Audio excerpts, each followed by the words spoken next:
Welcome to Sustainable Solutions with Planet Aid. This is Monica Johnson. I am the communications content specialist at Planet Aid, and I'm going to be your guide for this journey as we take challenging situations and try to simplify them. And it's also an opportunity to talk to incredible people and organizations at the forefront of developing and implementing sustainable solutions. Change is not only possible, but it is essential, and it begins with understanding.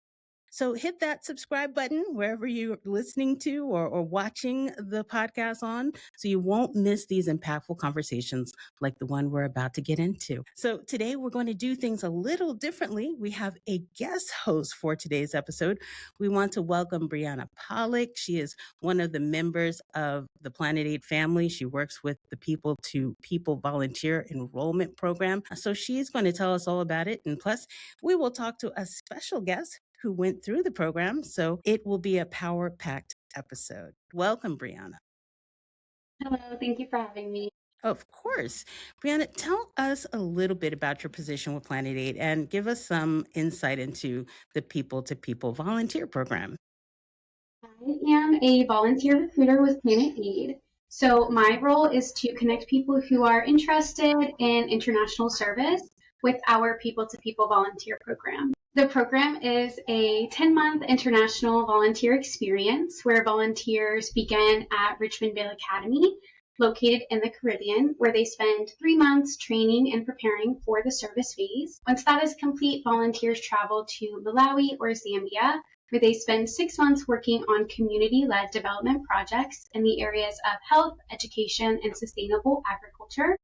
And then volunteers return back to Richmond Vale Academy for the final month of the program, where they spend time reflecting and sharing about the work that they did. So my role is to guide volunteers through the process and help them learn what the program is all about. You're the entryway. You guide and direct, and one of the things that I love about that is that people get a sense of security by talking to you and beginning this program. So thank you for that, because I'm sure that you have made a lot of people very secure with their choice in volunteering abroad. So how does Planet Aid help support this program? How does it align with our mission? Planet Aid supports the program through funding, outreach, and recruitment. So many people recognize us from our bright yellow clothing donation bins, and those donations help us support international development efforts like the People to People Volunteer Program. The program aligns with Planet Aid's mission because of its focus on long-term and community-led development.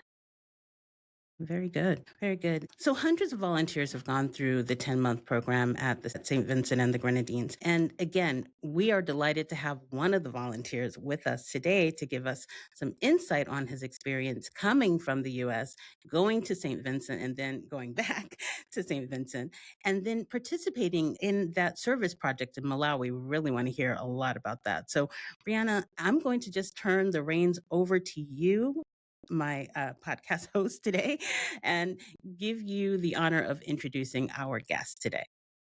Thank you. I am very excited to welcome our guest, James Edwards, who completed the People to People Volunteer Program. James, thank you for joining us today. We are really looking forward to hearing all about your experience. Yeah, thank you guys. I'm excited to be here and always happy to talk about, what I learned and what I experienced. So thank you. James, can you go ahead and introduce yourself and share a bit about your background and what you were doing before deciding to join the People to People program? Yeah, so I guess I am a result of Humana People to People's successful social media campaigning efforts because before I became a volunteer, I was working as a mental health professional. I have a background in clinical mental health. But I had gotten to a point in my career where I was looking to do something different, and I'm scrolling through social media and I see a post that says volunteer in Africa for 6 months. And so I'm one of those social media users that always inquires and submits information. I did that and I got a call back, response back like the next day. Hey, do you want to set up an interview? And so I said, sure. And next thing I know, I'm setting up a Google Meets talk with someone just like Rihanna, one of the recruiters. And so she interviews me, has me fill out an application. They tell me the cost of the program, and I'm like, whoa, that's a lot of money. She's like, well, hey, don't worry about it. We have scholarship opportunities. And so I moved forward and applied for the scholarship. And the next thing I know, I'm packing up my life and making plans to go to St. Vincent to learn a little bit more about climate change and with the hopes of going to Africa. That's great. And so you came across a social media ad and you decided to look into it further. Did you have any hesitations or fears before committing, and how did you work through that? Yeah, I wasn't expecting it to turn into an interview the next day and to kind of get a call. But I don't know if this is an advantage of mine, or a strength of mine, or a disadvantage. But I'm pretty fearless. I like to kind of put myself out there and keep myself open to new opportunities. So working through it, I was able to work through it by just being a little fearless and being open to what could possibly work, what was next. And so every step I took, humanity people to people met me along the way and provided the bridge. And so I haven't had a reason to look back yet. Absolutely. Absolutely. Can you, kind of fast forwarding, kind of jumping ahead a bit, but can you describe your 3 months of preparation at Richmond Vale Academy and what your typical day looked like during that time? Yeah, it was pretty amazing. I don't know about you guys, but I have never heard of the island of St. Vincent before. I didn't even know that there was a Southern Caribbean islands. All I had heard of was Puerto Rico, Jamaica, Bahamas, but I didn't know that there was these group of islands, that were closer to South America. And so You got a I get geography there. lesson there. Very much so, and that continued through the whole program. Not to mention where I'm logging in from now. I'm in Baltimore. Never Mm-hmm. been on the East Coast. But I get to St. Vincent, and again, this is just applause to the social media campaign efforts of Humanity People to People, because you see these posters, online of people with the sea in the background, and got the palm trees. And so I get there. So to actually be there and see it, it was breathtaking. So it was something amazing to wake up to every day, and to actually be involved in. Like, you really live ecologically, because you get the opportunity to kind of work on the farms, work in the garden, get dirty. And so it's a incredible experience. Absolutely. And I can share that, I also wasn't familiar with St. Vincent and the Grenadines until I looked more into the program. Yeah. And I was just shocked at how beautiful the island was. And I was shocked that I've never seen it before. I don't think most Americans are, because the people who I talked to and I told them I was in, they was like, well, where is that? Where are you going? Like, Absolutely. Looking back at that time, was there any specific moment or any specific exercise that you did in training that you feel really prepared you for something that you face later on in the program? yeah, so I think it's interesting that there is this volcano. It's called La Soufrière on the island of St. Vincent. So it erupted, I think, in 2021. And so I call it the initiation into the program, because we weren't even there a good 2 or 3 weeks before they said, hey, one of the things that we do is we hike to the top of La Soufrière. And so me being my adventurous self, I'm like, okay, well, let me see. And so, but it is a pretty treacherous hike, I must Mm-hmm. say. They say, they say it takes 3 hours to get up and 3 hours to get down. Wow. And so it took me 5 hours to get up, and it took, coming back down is a little bit easier. But I would have to say that that was the thing that I did that let me know, hey, I just might be able to survive, for 6 months in Africa. But it was something that I didn't do on my own. I had a lot of coaching and encouragement to make it to the top of the volcano. If it wasn't for one of my teammates, I probably would have. In fact, I didn't. At the end, I was like, "This is it. I can't go any further." But they didn't, let me stop. They kind of encouraged me to keep going. You're a That's great. Milwaukee guy, huh? So Very no, much so. no, no volcanoes out there. No, no. And so it sounds like during that hike, it was relatively difficult. And so you did have to rely on, the team and the other people that were completing the program to really support you. And do you feel like that was something that you had to, kind of go back to during the entirety of the program? Yeah. When I think about the teammates that I went with, it was not always easy. Communication is not always easy when you're working with other people, under in that type of environment. But I wouldn't have wanted to do it by myself. It's definitely not a program you want to complete like on your own because it requires a lot of you. So I'm grateful for those guys. I'm happy that you had people there with you that you were able to rely on. And I'm sure that they also were able to rely on you as well. Absolutely. Absolutely. Okay, so take us back to your arrival in Malawi. What are the first sights or sounds or feelings that you had then and that really stayed with you? Yeah, so arriving to Malawi, it took us 5 days to get there. We had to go through 5 different countries in order to get there. So that was a lot, but it wasn't as bad as I thought it was going to be.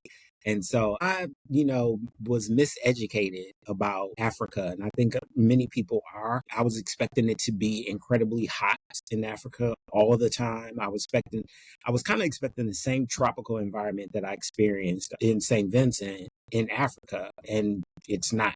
And so we arrived in Africa in July. And so the climates are different in Africa. So winter here is actually summer there, and summer there is winter here. So when we got there in July, it was winter and it was extremely cold. Now, I'm from Milwaukee, Wisconsin. I'm familiar with cold, but I wasn't expecting it to be that cold in Africa. So from July to about September, it was freezing. I wasn't expecting that. I was also expected to see elephants, giraffe, maybe zebra. There was none of that. In order to see elephants, giraffe, and zebra, you have to go to a national park. We did get the opportunity to do that.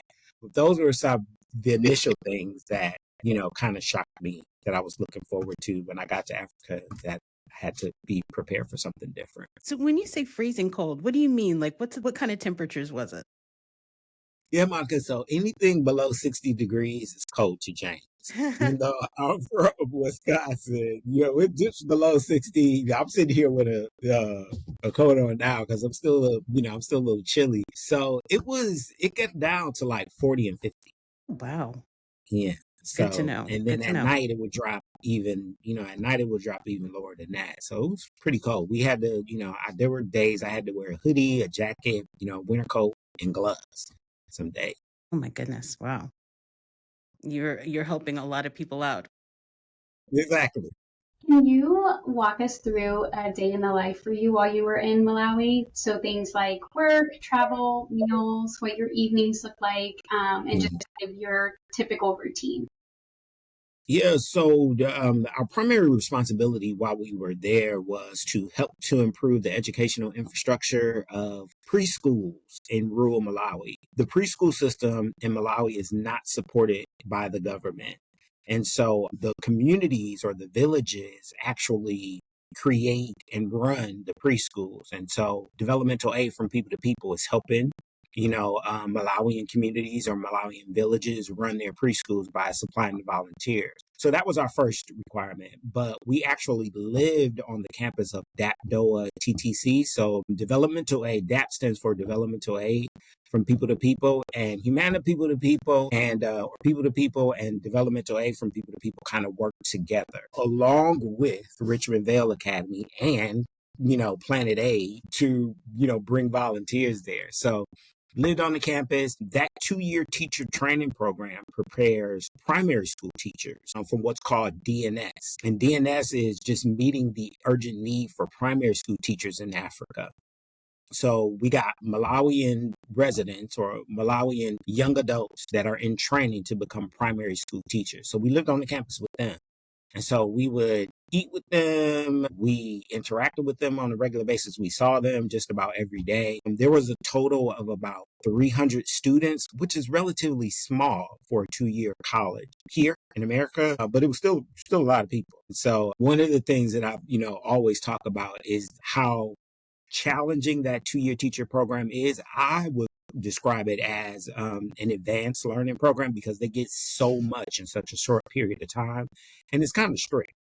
And so one of the things that I would enjoy is, when you think about college and college students, you think about a good time partying, of course. And so, but not for that group of students, they dress up every day, they wear shirt and ties to class.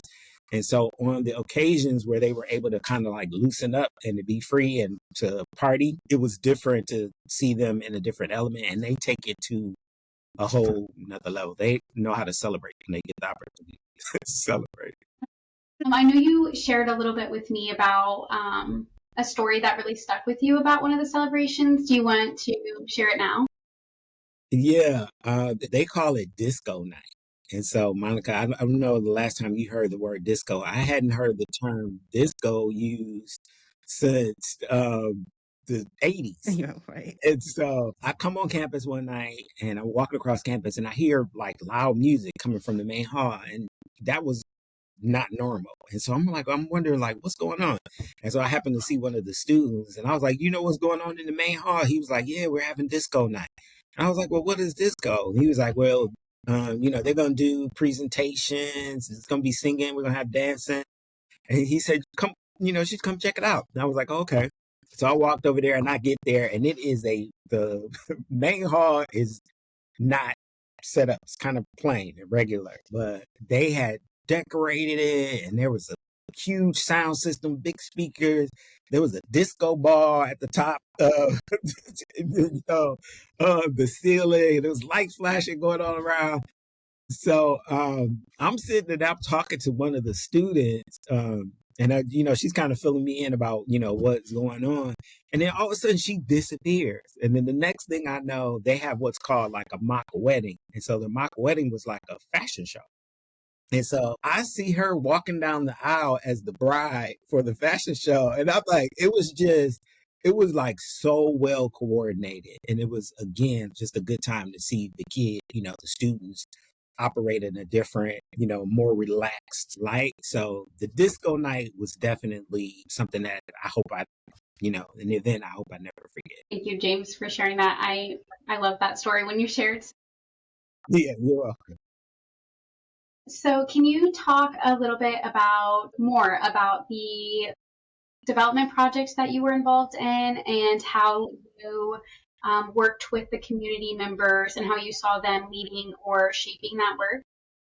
Yeah. And so I think the primary goal, again, was the improvement of the infrastructure of the preschools. And so that really required a lot. One of the things that it did require us to do is to leave the campus of the TTC College and go to the villages, the actual villages where the preschools were located.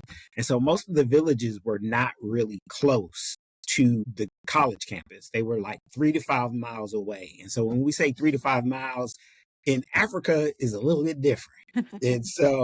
And then when you think about transportation, like for us in America, we want to get somewhere, we have a car. Most people have mass transit or we order an Uber.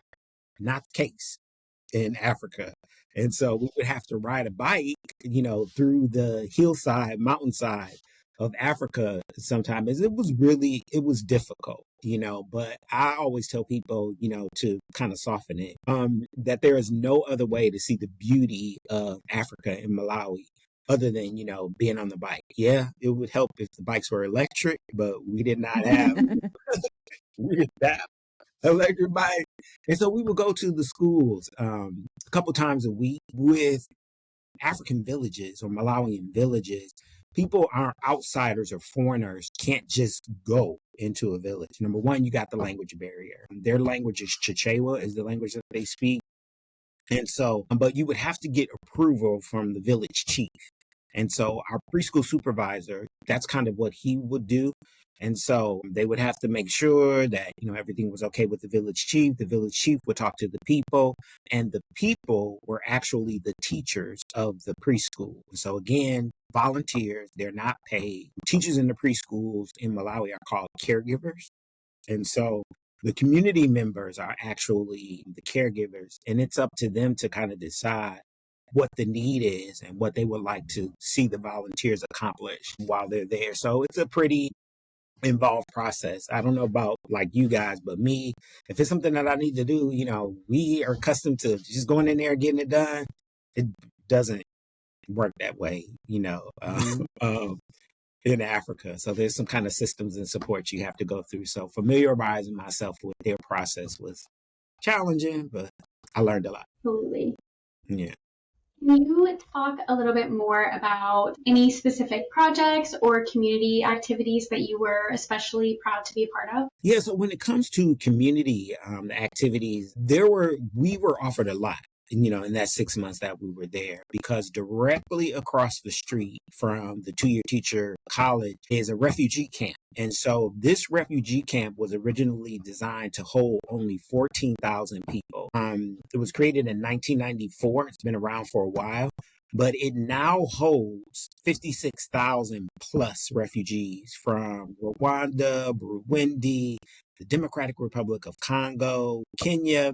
And so when we talk about refugees, these are people who had to leave their country, not because they wanted to, but because they had to for fear of losing their lives. But there's no way to be in Doha or be across the street from this refugee camp without interacting with that many people.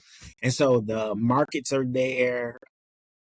Even though they are people that are living in incredible under not so pleasant circumstances, because the refugee camp does not have water, electricity, there are food shortages.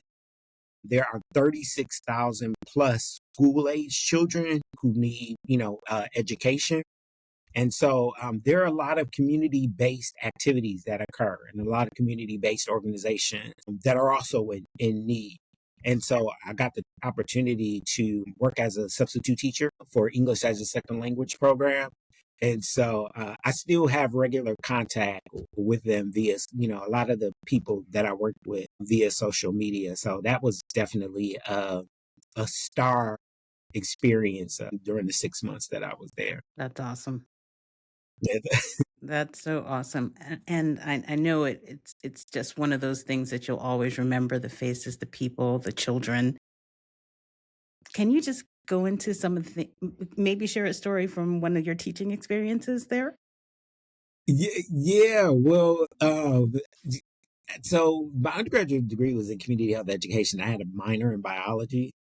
So during one of the English as a second language class, these are adults now, right? And so I wasn't expecting, they were just unfamiliar because the level of education is so different. They were unfamiliar with body parts and basically the birds and the bees conversation. And so I had to educate, this group of adults, it was a small group of adults, about the anatomy of the body. Now, I love basic biology because that's what I was kind of doing before, I became a volunteer. And so just, I would just happen to be equipped for that conversation, Monica, but that was definitely not a class that I was preparing to teach or talk about. But it turned out to be, an interesting experience. I'm sure. So you mentioned working with the villages in Malawi. You also worked within the refugee camp. So you were working with people from various cultures, various backgrounds. And so were there any cultural norms or customs that you had to adjust to? And what was something that process taught you? Yeah, Brianna, that is an amazing question. When you talk about norms and customs, there are a ton of norms and customs. The first one I think is just, I love food. I would call myself a foodie. But the food selection changed. So Zima is, which is like a corn dish, is the popular meal there. They eat it, just about everything. When you think about, so lunch and dinner, you're going to have Zima. You probably have vegetables and then beans. So that was the routine dish, whether you ate in the community or you ate on campus. Those were the food selections for the most part. For breakfast, there was no bacon, no pancakes, no eggs. For breakfast, we would have what's called rice porridge. And so that's rice with, some sugar, water, you mix it together. And then, when you think about eating, you think about having utensils or condiments, right? There wasn't a wide condiment selection. Ketchup, mustard, they don't have it. When you think about how to season your food, there were here, if you see salt, you're probably gonna see pepper. Here, it was, there it was just salt, no pepper. And so, no forks, no knives, no spoons. Most times you just eat, you eat with your hands. And so, those were definitely some of the norms I had to get used to. It's great to be, back in America and not have to walk around with a spoon in my book bag. And so, yeah, those are some of the things I had to get accustomed to. I love that because, it gives you a chance to have an opportunity to experience something that's just so different, not wrong, not right, and as Americans, sometimes we kind of think that our way is kind of, the way. There are cultures that are so much older than us and have these norms that have been norms forever. Hmm. And I would take Monica, I would reach in my bag and take the spoon out, and the students would look at me like, James, what are you doing? Put that away. You're in Malawi now. They would actually tell me. And Right, so, right. we eat with our hands, James. So, So during this time, you got to interact with various people. It sounds like you were able to develop some strong relationships with some of the people that you were able to work with. Can you tell us a story about a person or a family that you met that made a big impact on you? yeah, definitely. There are two people ask me like, if do you want to go back? And I say yes, I would like to go back. But there were two kids that I met, Jeremiah and Kennedy, and I met them on our first visit to one of the preschools in Malawi. The preschool is called Katsakunya. And so I mentioned the challenges with transportation. Motorbikes is the way that most people get around in central Malawi and Doha, riding a motorcycle. And so I got a motorcycle ride. The motorcycle ran out of gas. And so we're stranded on the side of the road while I'm waiting for him to go to the village to get gas. And I see these kids, and they're like, "Hey, we need money." And I'm like, "Buddy, I don't even know you guys." And so wound up giving them the money. And so about a week or two later, there's this organization there called Ubuntu, which was actually developed by one of the developmental instructors. She started out as a volunteer and she went back and developed this amazing institution called Ubuntu, but it has a preschool. And I'm going to Ubuntu one day to use the Wi-Fi. Right. And I'm going through the front gate and I see the students and they were like, "Hey, we remember you." And I had my phone in my hand and I had an Apple Watch on that day too. And they're immediately like, "Hey, give us that watch, give us that phone." And I'm like, "What?" And so I created a relationship with them. I got the opportunity to meet their mom and dad, meet their sisters and brothers. And so they are fifth graders. And so they graduate in 3 years. They'll graduate in 2028. And so I always tell people I want to go back to their graduation, their eighth grade graduation in 2028. So that's a goal, that I have in mind. Everybody that I met just kind of rests in my heart. And, I've friended some people on Facebook, so I follow them and keep up with their lives because what I didn't want, the people who I met, I didn't want them to feel used. Like this American comes to our country for 6 months and then he leaves and we don't hear anything else about them. So I didn't want them to feel that. But yeah, those two little boys definitely touch my heart and stay in my memory. So And I'm sure, I mean, not only did you make or they make a great impression on you, you probably also made a great impression on them, and they, probably have the same love for you that you have for them. That's yeah, I sure hope so. What were the toughest challenges that you faced throughout the program? And that could include, emotional, cultural, physical, really anything. Yeah, it was a roller coaster. It was definitely a roller coaster of emotions, because in one aspect, I would always tell people, every time I left my hostel or where we stayed, it was kind of like on a hill. So you would walk down, and then when you walk out the gate of the school, you would hit the main road, and then on the main road is the refugee camp. But every morning I would walk down, I'd be like, "Oh my God, I'm in Africa." Right. And then, I would have those moments, but in the same the next breath, something would happen. I'm like, oh my God, I wouldn't have these complications if I was in America. I'm ready to go home. Mhm. you know so it was just all, it was up down, up down. But I think the greatest takeaway is, and I'm kind of realizing it here as I'm talking to you guys, is that I just have information that or experience that I'll be able to share with people probably for the rest of my life. And just encouraging people about the importance and the level of need that they have in Africa. So Your experience, it's so wonderful because even though you did have that roller coaster of emotions, you also learned some adapting as well, didn't you? yeah, I had to, Monica. I don't know, if you guys are parents, or of course you have a mom. That was one of her requirements. She was like, "Hey, I need you to get back here," and so I had her voice playing in my mind. But yeah, you kind of have to, and I'm not a quitter, Monica, either. So once I start something, I'm kind of in, and so I had to finish it. That adapting is also growth. I mean, I love that because Mhm. I'm sure that you feel like you've grown as a person. Oh yeah, not grown, but I'm a different person, and I don't really know what I was expecting. I guess I was expecting to learn something, but I really wasn't expecting it to transform my life and who I am as a person in the way that it has. Yeah, yeah. Thank you.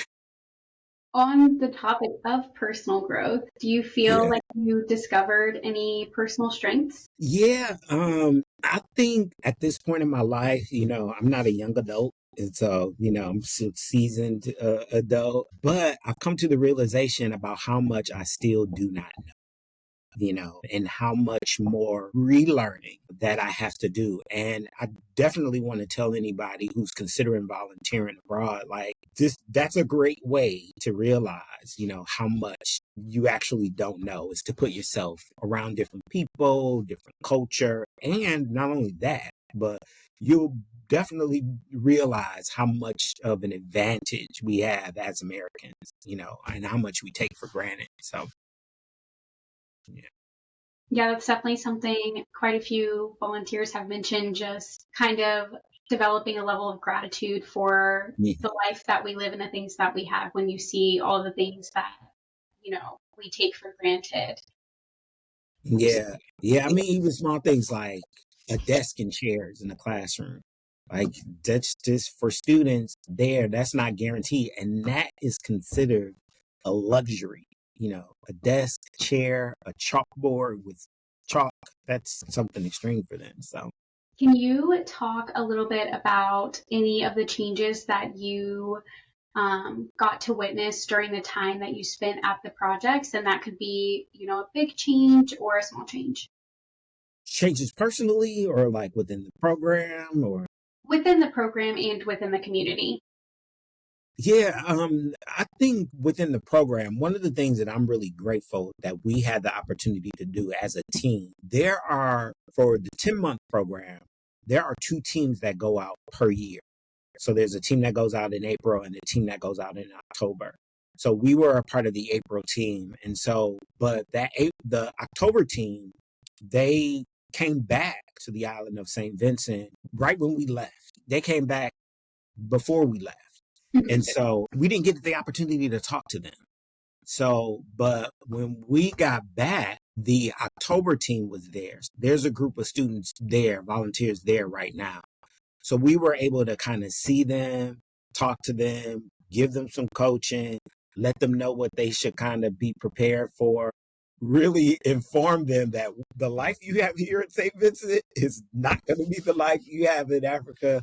So I was grateful for that experience. And I just wish I had the opportunity to meet the previous developmental instructors. I was able to see the work that they did. They did a lot of work before we got there. And so, but I wasn't able to talk to them and get the guidance. I do think that that is something that's relatively unique to the program. Unfortunately, you didn't get to experience it, but then you were able to communicate with the next team that would be working at the project that you were at, working within the community that you were. So not only can you kind of prep them and say, be prepared for adjusting and be prepared for some challenges, but equally you can talk about, some of the work that you did to encourage them to continue that as well, which is amazing. Yeah, and even like one of the volunteers that's there now, she was able to kind of follow up with some of the community groups that I worked with. So just having that conversation with her, and then she was able, to kind of follow up with people who I worked with while I was there. That felt good. Yeah. Yeah, you can continue to, learn about what the work that you've done, how they've continued to expand that, and then also learn about the continued impact, which is just amazing. Yeah. And then on the opposite side of that, how do you think the 6-month service period impacted you, or how do you feel like it changed you as a person? Yeah, impacted me and changed me. I think it definitely led to a different understanding for me of education and just how powerful of a tool it is, and specifically the type of education curriculum that they learn in the 2-year teacher program. They call it, at Humana People to People, they call it another type of teacher or another type of school. And so, but when you think of another type of teacher or another type of school, think about learning from the place of or teaching from the place of relationship with the earth. And that's just not a platform that we work from here in America. I think in America, you're expected to learn about all of it, science, math, and reading. But in Africa or within the developmental aid for people to people program or Humana People to People, they teach from the perspective of ecological gardening, environmental awareness, and climate change and relationship with the earth. So I think that that's definitely a new skill set for me. Yeah, absolutely. Do you feel Yeah. like that has kind of changed the way that you live your day to day now? For sure. There's this concept that they call fast fashion, and I had no idea what that was, but that's where you buy cheap clothes and you buy a lot of it, or the ideal of retail therapy, right? If you want to make yourself feel better, buy something. That has consequences. And so when you just talk about the circular economy, climate change, just understanding the relationship between what I wear and what I do with it after I'm done with it, how that affects, the sea level, the sun in the sky. We just don't, how much it rains, how much it snows on another part of the globe. We don't think like that. Or I didn't think that way until I got into this program. It's drastic for me. Yeah. Absolutely. Absolutely. Yeah. If you could describe the impact of the program in 3 words, what would you use? 3 words, I would have to say, I can just, I'm just use, can I shrink it to 2? I would just say life changing. And that's an understatement in reality. Very good. I love that conversation that you had about fast fashion because, that's what Planet 8 is really all about. Collecting clothes, making sure that it gets a second life, doesn't end up in the landfill. So we love that you came away with that messaging as well. Yeah. So thank you you shared a whole lot. And I'm sure that whatever you have shared is going to be affecting someone listening to your experiences. And even if they decide to, at some point in their lives, do a travel abroad program, hopefully people to people. But, at some point in their lives, they can look back and say, hey, I remember this that James said in this podcast on sustainable solutions. So let me just, on that wise, if a potential volunteer is listening and is on the fence about, joining the people to people program, how would you encourage them to take this leap? Because it is a leap. Mm-hmm. Yeah, it sounds like a cliche, right? But, I would definitely say take a moment, be still, and listen to your heart, follow your heart, follow your dreams. If you have always dreamed of, volunteering abroad and helping people, then follow that dream. But as someone mentioned, yeah, follow the dream under the umbrella of humanity, people to people, no, or developmental aid, because I think volunteering under the umbrella of climate change, there's just a whole lot of learning and relearning that you can do that will definitely change your life in a way that's unexpected. Very good. Brianna, I want to thank you for being co-host, guest host today. And James, thank you again. Such wonderful information. And again, we know that it's going to touch someone. So thank you also to everyone joining us for this episode of Sustainable Solutions with Planet Aid. And if you've made it this far, just go ahead and hit that like button, share the episode, and definitely subscribe to the podcast. Your support really does count. We hope you've been inspired by the ideas that we've explored today, and we encourage you to search for sustainable solutions that you can pursue and be a good steward in your neck of the woods and beyond. Have a good day. Learn more about Planet Aid's People to People volunteer program. Visit planetaid.org, go to Partner with Us, and then click Volunteer Abroad.